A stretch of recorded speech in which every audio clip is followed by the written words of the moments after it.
स्टट महोदय, पिछले 4.5 दशक के लोकतंत्र का हमारा अनुभव यही रहा है कि यहाँ के राजनीतिक सत्ता पाने के बाद लोगों तथा अपनी जिम्मेदारियों के प्रति उत्तरदायी नहीं रह जाते हैं। प्रशासन तंत्र में व्याप्त भ्रष्टाचार को दूर करना तो दूर, उनसे अधिकांश खुद भ्रष्टाचार में डूब जाते हैं। भ्रष्टाचार का राक्षस दिनों दिन इतना विशालकाय होता जा रहा है कि आज इसके खिलाफ बोलना दीवानापन समझा जाता है। ऐसी स्थिति में लोगों को लगने लगता था कि राज्य के संरक्षण में पल रही अराजकता से उनको शायद ही मुक्ति मिले।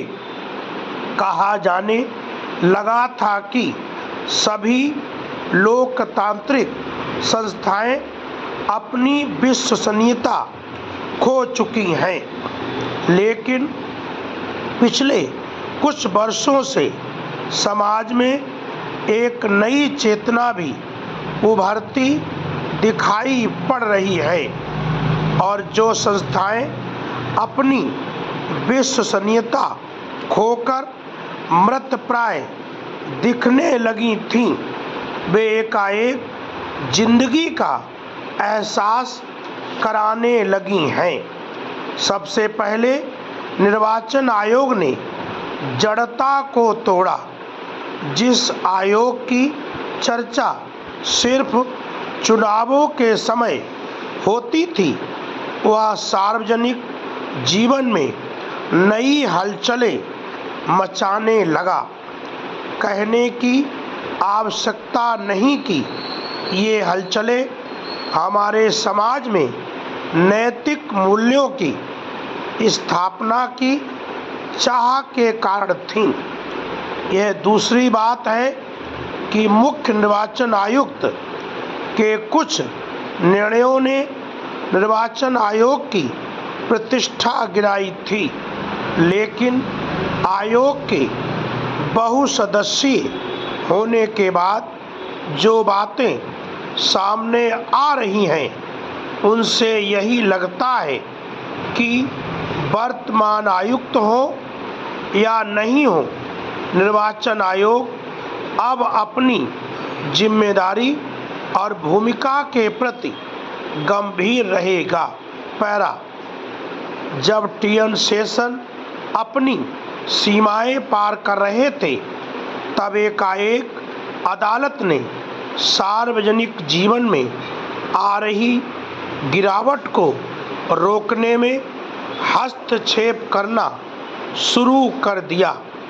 इसे आप चाहें तो न्यायिक अतिवाद कह लें, लेकिन सत्ता के मद में चूर राजनेताओं, नौकरशाहों तथा समाज के अन्य प्रभुत्वशाली वर्ग के लोगों को अदालत ने बता दिया कि कानून उनके ऊपर भी लागू होता है और वे कानून के ऊपर नहीं है।